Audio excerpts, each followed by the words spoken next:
And President Trump has just wrapped up speaking at the U.S. Steel Corporation just outside of Pittsburgh. This is after his approval of a partnership between U.S. Steel and Japan's Nippon Steel. NTD's Washington correspondent Jack Bradley is on the ground joining us live from the steel plant. Good evening to you, Jack. What do you know about this deal so far? Right, so what we know so far is that this is a deal that's going to invest $14 billion from Nippon Steel over into U.S. Steel. And this, of course, is what Trump is here touting today to a group of hundreds of steel workers here at this plant just outside of Pittsburgh and West Mifflin, saying that this deal is much better than what was originally agreed to back in 2023 that Biden halted. And Trump saying that this investment of $14 billion is a first of its kind. Take a look.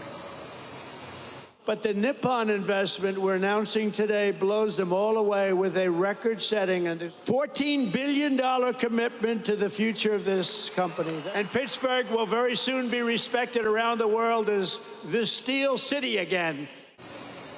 Another major announcement from Trump here up on stage today, announcing that steel imports into the U.S. are going to be tariffed an extra 25%, up to 50% now, a huge boon for the steel industry. Of course, the U.S. Steel CEO very happy with this. This is to prevent cheap steel that's subsidized, particularly from China, coming into the U.S. and flooding the markets, ruining this steel manufacturing, according to President Trump. Take a look. We are going to be imposing a 25% increase. We're going to bring it from 25% to 50%, the tariffs on steel into the United States of America.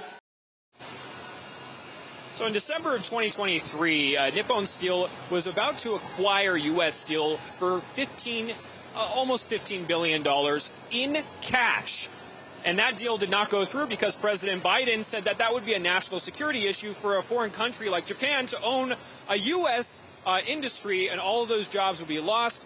And so President Trump was of the same thinking when Biden halted that on the campaign trail, saying that that was not a good deal. After Trump became president, he, of course, looked into this, and we have what we have today, which is Nippon investing in U.S. Steel, with the U.S. maintaining a golden ratio of veto power in key decisions that will keep the U.S. in charge of this company and, of course, this industry. Iris? Quite some announcements today, and certainly interesting to see both the previous Biden administration and now the Trump administration both ramping up tariffs on steel as of the U.S. is countering threats from China on that front. And meanwhile, President Trump today also says that both the deal and the new tariffs are a means of boosting U.S. manufacturing as well as protecting the U.S. national security. Break it down for us. Right, so what we have here is not just losing jobs and losing investment into the U.S. and losing the steel here that we have, but it's also purchasing that steel overseas and that money going to foreign adversaries like China. Here's Trump. In 2018, I imposed historic tariffs on foreign steel, and the results were amazing. You wouldn't have this plant right now if I didn't put on 25 and 50% tariffs. They were dumping steel, as you know, from China and from all over the world. They were dumping it all over our country, dumping it. And it was bad steel, it was garbage, but it was steel, and it was cheap as hell, and it was a terrible thing. And you wouldn't have had any steel mills, I don't think, Dave, that have a steel mill open in the country if we didn't do the tariffs. And it was just in time. Now, earlier today, I was talking to Congressman Dan Muser of Pennsylvania before the rally, asking about the impact on national security if this deal had not gone through and the original deal of Nippon acquiring U.S. Steel had gone through. By the way, Trump also said that Muser may be running for governor. If he is, he'll have his full backing and support. Here's our discussion earlier.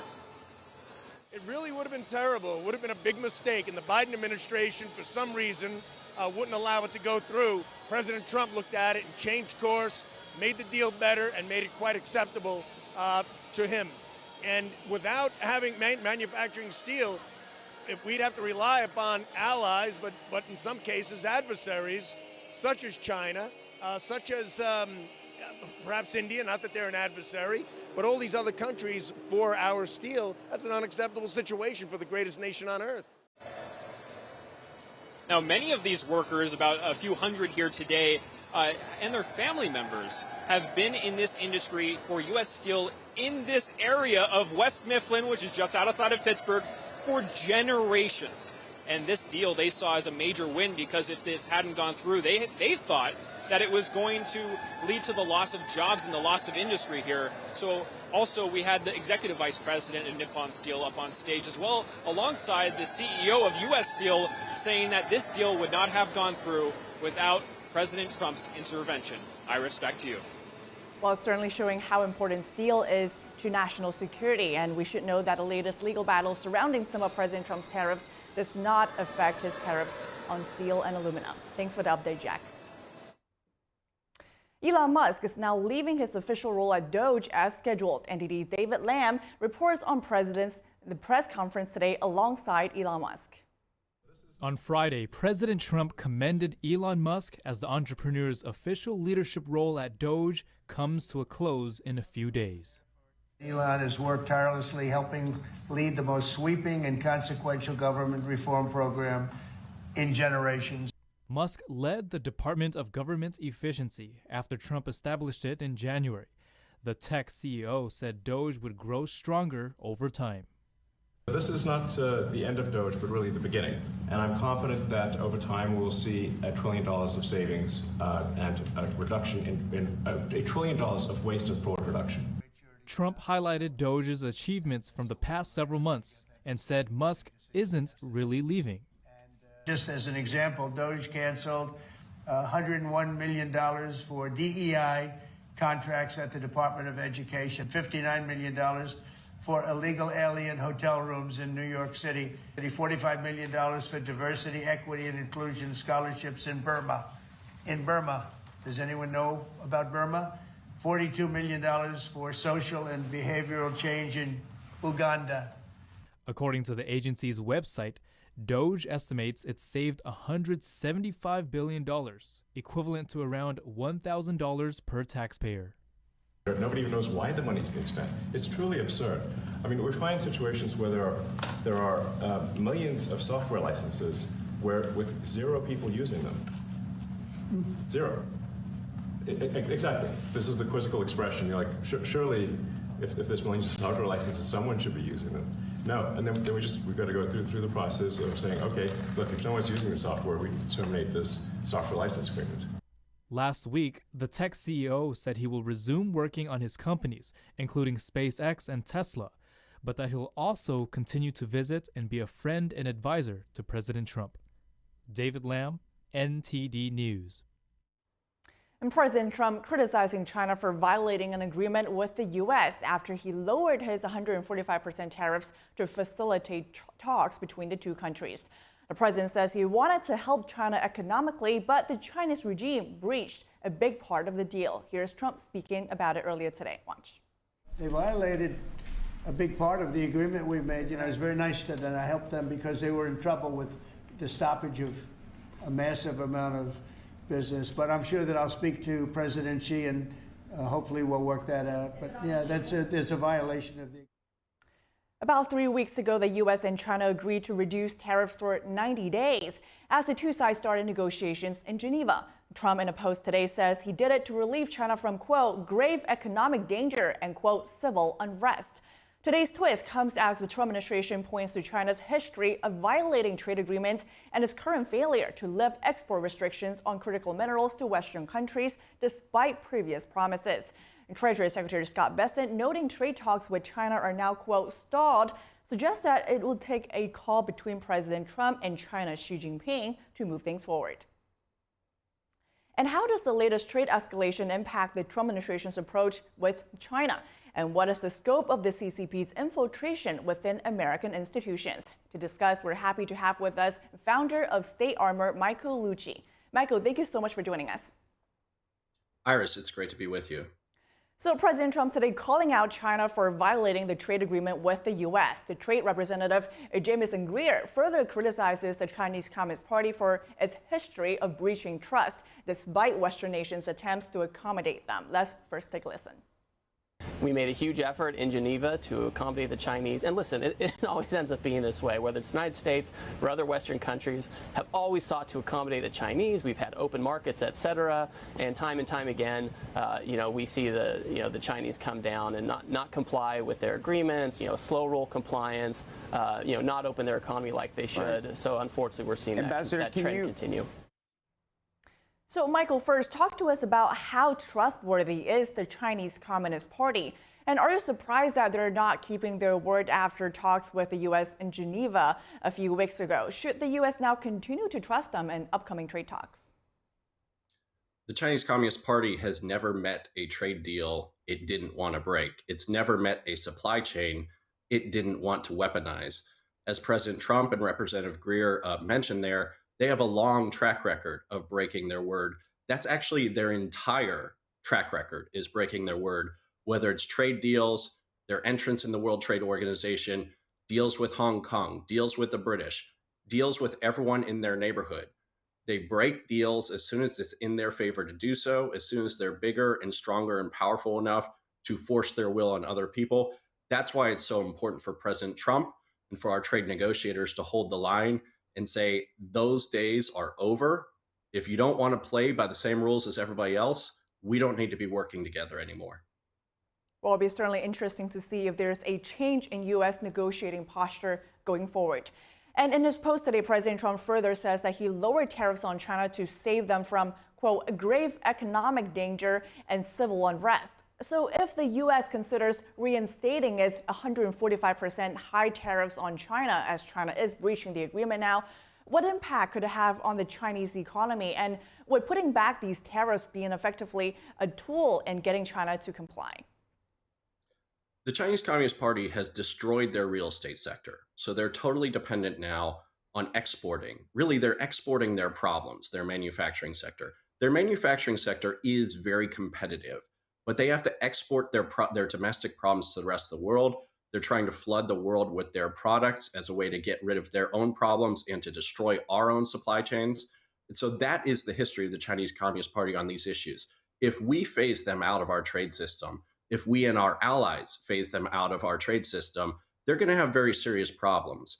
If we cut off trade with them, if we furthered the tariffs of a month ago, they'll be shutting down factories. They'll have millions of layoffs. That was what was at stake back then. President Trump reopened negotiations with them. They're negotiating again in bad faith. I think the pathway forward is to phase them out of our trade system over time and to do it with our allies. Well, certainly an impactful move if that happens. I mean, well, let's talk about CCP's other form of really impacting the U.S. and its long arm here, CCP's infiltration. The House Select Committee on the CCP found troubling cases of CCP influence in the U.S. For example, a nanotech researcher who received millions of dollars in U.S. funding from NASA as well as the Air Force, while also working with the Chinese talent programs and Chinese military. His work was even recognized by China's Xi Jinping.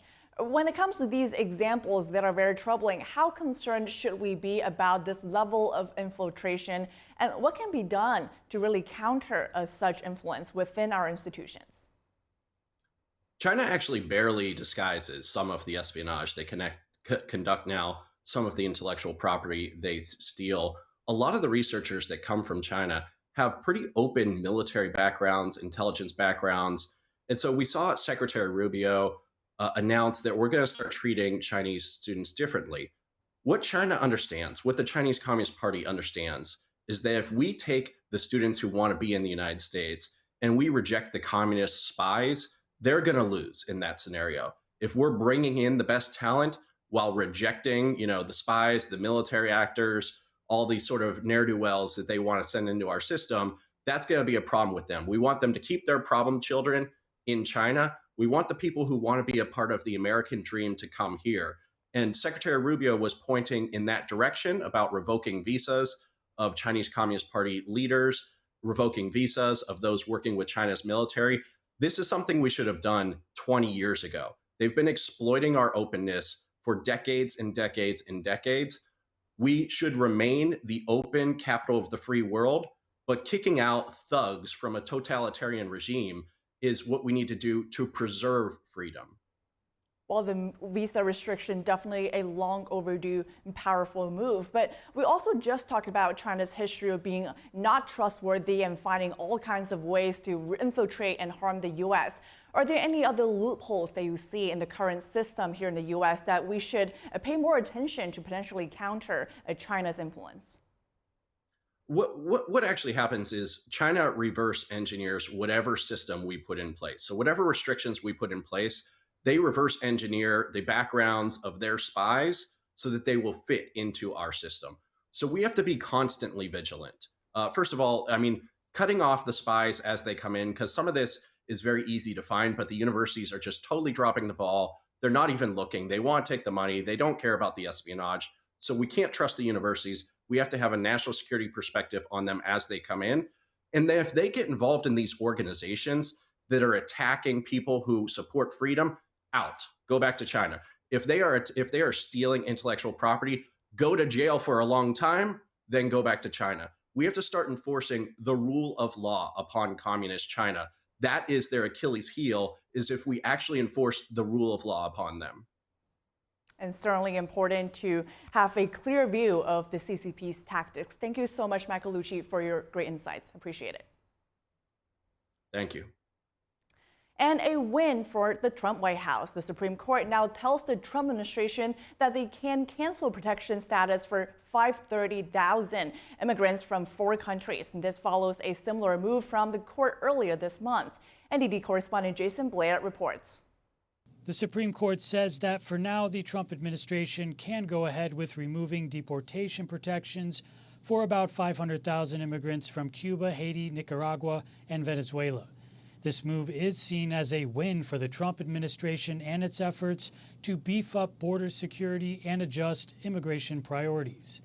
The decision temporarily stays a lower court's ruling that stopped Trump's plans to cancel temporary protection status or TPS protections from some migrants. TPS allows individuals to live and work in the U.S. legally if they aren't able to in their home country due to a disaster, armed conflict, or other, quote, extraordinary and temporary conditions. These protections were granted by the Biden administration in 2023.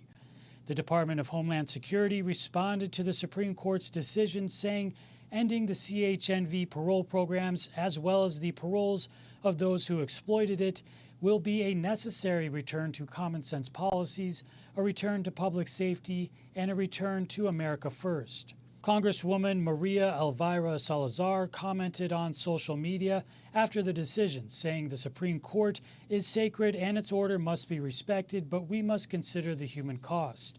These individuals are fleeing brutal regimes. That's why I strongly urge the administration to grant deferred enforcement departure to prevent them from being sent back to violence and repression. Earlier this month, the Supreme Court also made a similar move, allowing the Trump administration to move forward with removing legal status from 350,000 migrants from Venezuela. Reporting in Washington, D.C., Jason Blair, NTD News. Thank you for watching the Capitol Report. If you want to see our full broadcast, check us out at epochtv.com.